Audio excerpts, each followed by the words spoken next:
What's up, y'all? So, Future Saga Chapter 4, the final DLC for Xenoverse 2, has been out for a little while now. So, this is gonna be my thoughts on the DLC overall, not just the story, but everything that contained within it. So, without further ado, let's go right into it. The story, man, it was pretty interesting. So, I do, for the most part, like how it turned out, as well as how it ended, especially with a post-credit scene too, which we're going to talk about that in a little bit. So what I like about it is the fact that, we saw this final battle, have all the characters there, the good side versus the bad side, right? And then also to see if you become like this sort of transformation wise, and then eventually that power becomes Future Doom. Then we see different looks with few different designs, so that right there is pretty cool. Same thing with Chronoa, we saw her basically get influenced, corrupted by the crystals. And then also Goku with the Ultra Superhero, which I'm not gonna call it Ultra Super Villain Quelled or the power to overcome. Not gonna call it that. I'm just gonna call it Ultra Superhero. So seeing him transform into that is pretty cool, pretty awesome. And the fact that we saw a little bit of our CACs be included in the cutscenes, I thought all of that was great, was pretty cool. And then the unique different movesets that View when he transformed, as well as Future Doom, those were pretty damn unique and interesting. So that is what I like about the DLC, at least story wise. So now let's talk about some of the stuff in the story that I did not like. So one of the things is how the Supreme Kai of Time didn't play a bigger role. She did not. She got corrupted by the crystals, and then Fuse said, I expect great things out of you. But she basically was trying to fuse all the timelines together into one. But then at some point, our CAC, our Xenoverse 2 CAC, went ahead and basically pretty much knocked some sense into her. Then the corruption power went away, and then that was basically it. She was only involved in that one single fight, that one single, isolated fight, which that right there, it's kind of like, I thought, they were kind of building her up to do something a little more than what she did in the story. So I wish she did just more, maybe got involved a little bit more in the story while she was corrupted by the crystal, being the Ultra Super Villain transformation. And then the next thing that I didn't like is when Future Doom, you had to wait until Goku went ahead and break his guard, break his stamina, because lore wise at that point your CAC didn't have it just yet. Goku was the only one that had it, so he has the power to do it. However, it was the CPU, the computer, the AI doing that. And that right there, I kind of didn't like it, because it just made the fight get drawn out just a little bit, have it be a little bit sluggish as well. At that point right there, they should have either had us play as Goku or had our CAC get the transformation early on, so that way that fight could go pretty quick, breaking the stamina and then everything. Because even after Goku breaks the stamina, your CAC doesn't do much damage at all, only very little when it comes to strike super, strike ultimates, or key supers and key ultimates. That doesn't matter, you just only do very little, while Goku right there is the one that does pretty big damage. So I think they should have just changed that a little bit, or maybe take a little bit longer to cook with that, and I just realized, okay, that fight, even though sure, like, it eventually passes and progresses, but you have to rely on the computer, and sometimes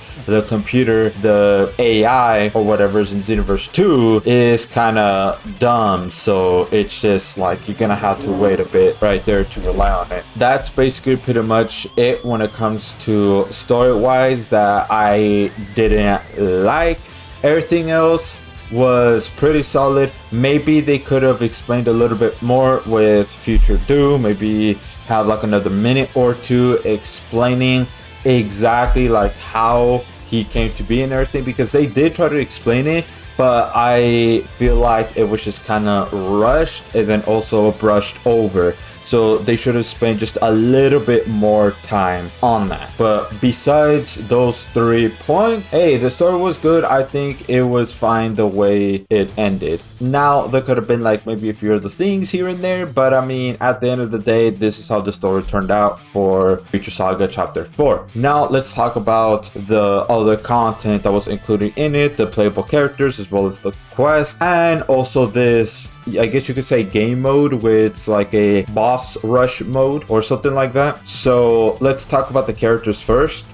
Supreme Time being ultra super villain mode, that was pretty lazy on them. They mostly just recolored her attacks, maybe just have 1 or 2 new skills on her.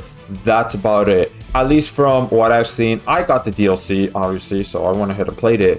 It's just, why? Why did they just recolor it instead of, hey, this is the final DLC for this game. This game has been running for 10 years, so let's go ahead, went out with a bang, since they're not going to release any more, you know, DLC characters, any new content at all. So might as well go out with a bang. No, they didn't do that at all. They just chose the lazy route and just recolored most of her attacks, which is kind of dumb in my opinion with how they ended off when it comes to characters. I wish they went ahead and really changed up her moveset a good amount, but I mean, it is what it is. It's there. And then Ultra Superhero Goku, they cooked with him for the most part. Sure, he has Shockwave, which is kind of like, come on bro, but besides that, everything else on his moveset, good, very solid.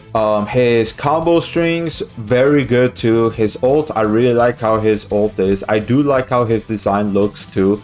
It is awesome, very solid. The only criticism I have when it comes to Ultra Instinct Goku, Ultra Superhero, is maybe have him do auto dodge, right? Because he is an Ultra Instinct transformation. He has the silver hair and everything like that. So why not have him have auto dodge as well, like his other counterpart? It's just kind of a little strange right there. The other disappointing thing though about it is the fact that Heyooo, when he went into that transformation, he's not playable. Why isn't he playable? That doesn't make any sense. It will be fine if he's like, okay, not playable in a typical sense, but if you go to like the crystal raid mode, right, or maybe training or photo mode, you could play as him there. I think that right there would be perfectly fine. But the fact is that you cannot play as him at all whatsoever in any mode is kind of very dumb in my opinion. Why did they do that? It literally makes no sense at all whatsoever. You have to use mods in order to play as him, but vanilla wise, nope, cannot at all. He's just a character there, boom, they're done. It's like, why don't you just go out with the bang and just do all of these, you know, cool stuff right at the end? It literally makes no sense. So I hope like in some update in the future they actually do make him playable. I hope so, right? And when it comes to Future Doom, that's kind of a little bit up in the air too. Maybe I kind of do wish he was also playable too, maybe like in photo mode or in training, something like that. I think that right there would have been really cool, solid, because you can't play as him either unless you have mods. So I hope at some point there is like a free update that comes out that's like, you know what, we heard the criticisms, let's go ahead and make them playable, but only in a selected game modes. If that's the case, that's fine, because they did that for Demigra and they also did that for Final Form Mira, as well as merge the Masu half corrupted form where he has like the giant purple hand.